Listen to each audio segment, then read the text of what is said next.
Hello friendly people, we have one story with quite a few updates. Title: My husband of 20 years is having an affair with our son's 18-year-old girlfriend. I, 41F, am a stay-at-home mom. My husband, 48M, whom I'll call David, works in finance. We've been married for nearly 20 years.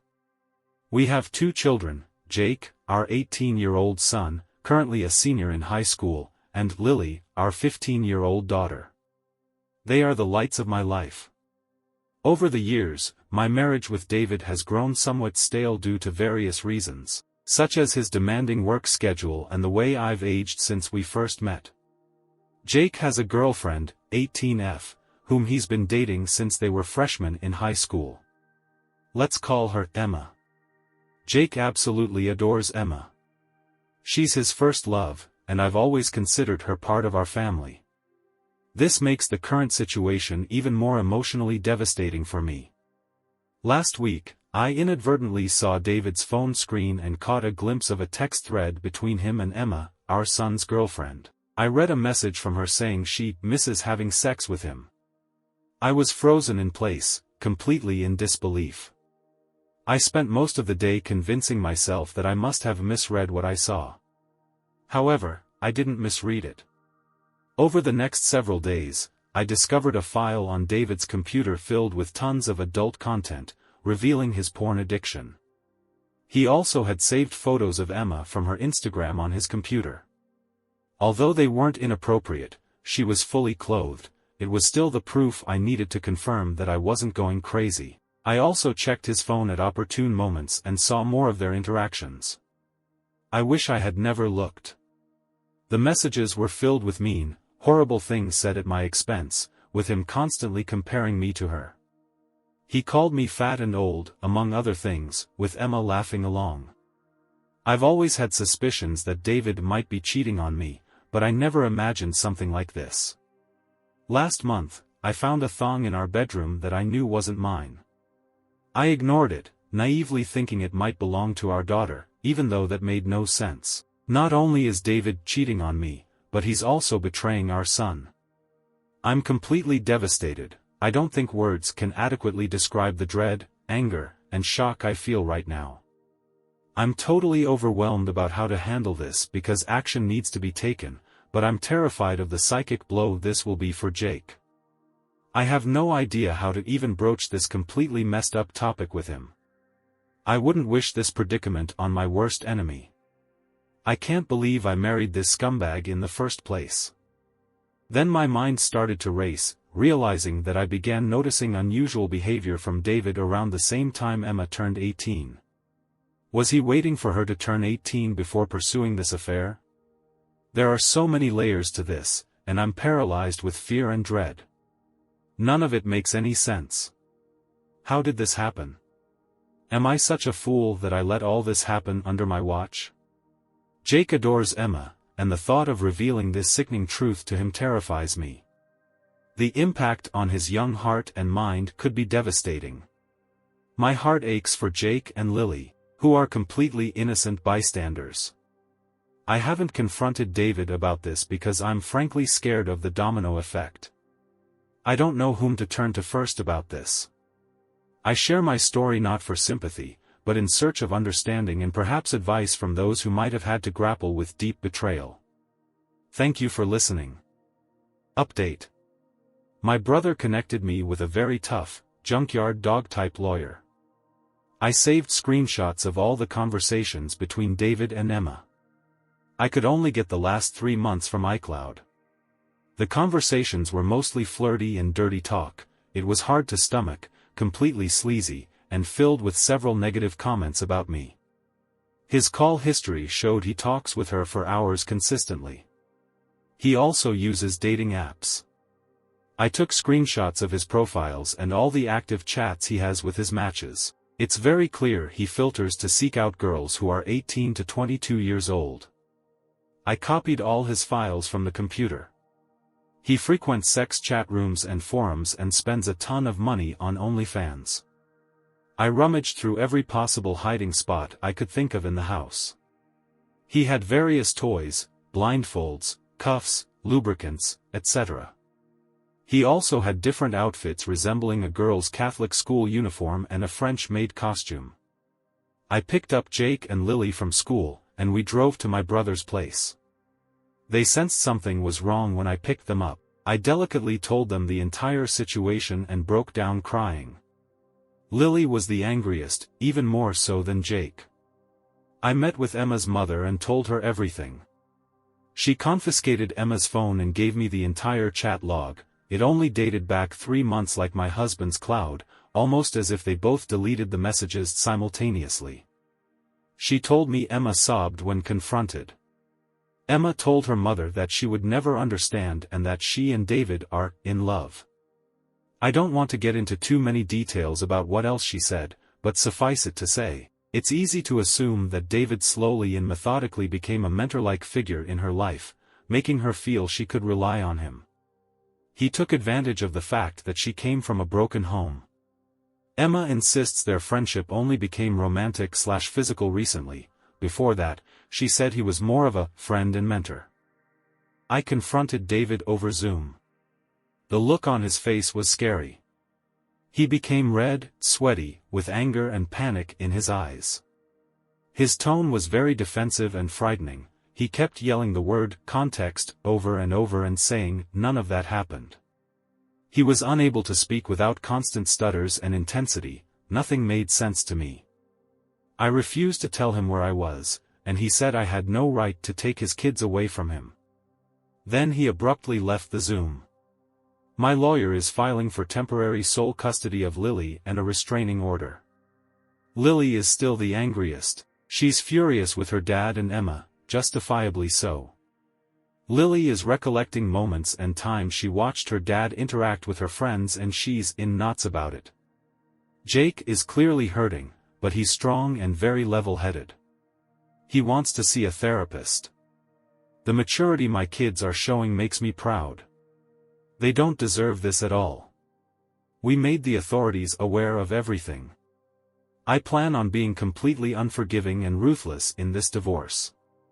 I'm reflecting on how I've been treated, how it's made me a shell of myself, and how I've had a very negative opinion of myself because of him over the last 20 years. I won't let this scumbag get away with it. I want to reinvent myself and move on stronger than ever. Second update. We're all safe and still at my brother's house. We're very careful, and his house is secured. David has tried to call my cell phone several times a day. I am refusing to interact with him, and I will have my lawyer handle all correspondence. He scares me, frankly. My brother has a very secure house with an alarm system and deadbolt locks. We feel safe with him. Both my son and I got checked out and tested. So far, it appears that we're both clean based on the immediate rapid tests, but we'll know for certain when the lab results come in over the next few days. I'm not overly concerned. Jake is scheduled to see a therapist early next week, which is very good and necessary. He's not himself right now, he seems a bit shell-shocked, and I am concerned. He internalizes a lot, and it's hard to get a read on what's going on in his head. That being said, he's thoughtful and has been talking with me, asking how I'm doing and everything. He's not interested in corresponding with his dad at all. David calls only my cell phone and hasn't tried to reach out to either Jake or Lily. I get the sense that David is extremely nervous. He's scared, and I think he knows deep down that if investigated thoroughly, he would be in big trouble. That's what my gut is telling me. I still think about the Zoom call with him, and the more I think about it, the more it looked like he was a man whose entire world was crashing down on him. The panic in his face was very apparent. I offered Lily an appointment with a therapist as well, but she doesn't want to see one yet. She said she's open to it eventually but wants time to herself. She's been asking her friends about her dad and if they experienced any creepiness from him. Her friends were open and honest with her, and apparently, they felt like he stared a lot and sensed his hovering presence whenever they were over. One of Lily's friends went so far as to say that she felt like he was checking her out a lot, looking at her rear and complimenting the color of her yoga pants. At the time, no issue was brought up about it, but in light of everything that has been happening, it seems strange now. He would position himself in different areas to get a good view of her, she claimed. He also asked questions about their friend group and if they were popular girls. I'm completely embarrassed that they had this experience at our house. As for updates on Emma, which is the main reason I wanted to write this update, I completely agree that she is also a victim. A lot of people have emphasized that, and I agree. I've done everything I could in my power to indirectly get her opportunities for help. As I mentioned, I told her mother, who's been updating me on everything. Unfortunately, Emma is still living in her deluded reality, and I can only pray that she'll eventually come to her senses. She doesn't want to see any doctors or therapists at all and has been constantly trying to reach David because she believes they are in love.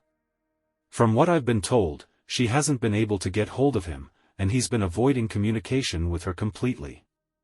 Emma blames me for that and believes I took away his devices and am very controlling. Any truth her mother tries to convey to her is met with conspiracy theories and hostility. Emma sees me as a villain and still views David through rose-colored glasses. Her mother showed her screenshots of his dating app profiles and matches, and she refuses to believe it, saying I photoshopped it. According to her mom, Emma keeps saying things like everyone is just mad because she found herself a real man, and that I'm jealous because she takes better care of him than I do.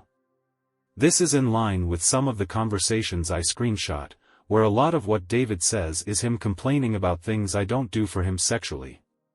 Right now, she's insistent that she and David will be together in the long run. Ugh, he's honestly a slimeball. I can only hope that Emma comes to her senses, but directly intervening doesn't feel productive at the moment, maybe eventually, though. Final update. As for the divorce, it's very much underway. I'm not going to get into the specifics because it's ongoing, and I want to ensure everything goes smoothly. I got temporary custody of Lily. David also has to pay temporary child support. There's a protective order. David can't contact us or come near us. Right now, we're just focusing on getting through this legal mess. Although I can't get into specifics, I will say that I'm very confident, divorce aside, that there's overwhelming evidence against David that will get him in serious trouble and impact him for the rest of his life. I'm sure eventually I can share more about that. I know a lot of people are concerned about his predatory ways, and I just wanted to convey this, even though I have to be vague right now. Justice will come. All of your concern about how my kids are doing psychologically means a lot to me.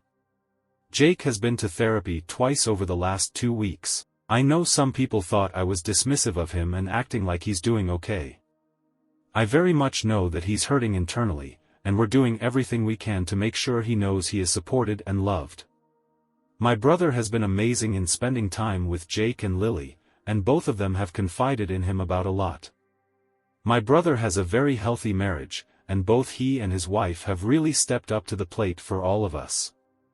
Lily has not seen a therapist yet, but she promises that she will be open to seeing one soon. Her anger has mostly turned into sadness, and I hope I can get her to see a therapist soon. Her friends have played a key role in this whole thing, and that's something that Lily has been grappling with as well.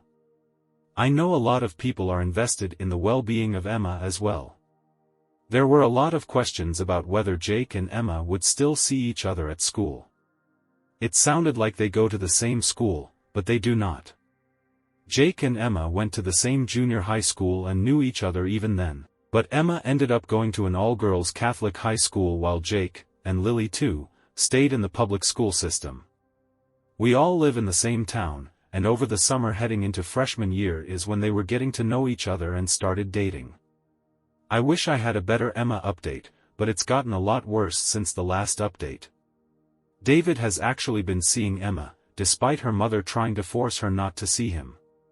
She tells me that Emma says she's 18 and an adult, and she can do what she wants. Her mother is in a precarious spot because if she kicks Emma out of the house for defying her, something she has threatened to do, which I think is a mistake, Emma would just run to David permanently. The time she spends with David has increased over the last week, despite the fact that David initially ghosted her when all of this first hit the fan. There were some days when Emma would be gone for hours on end.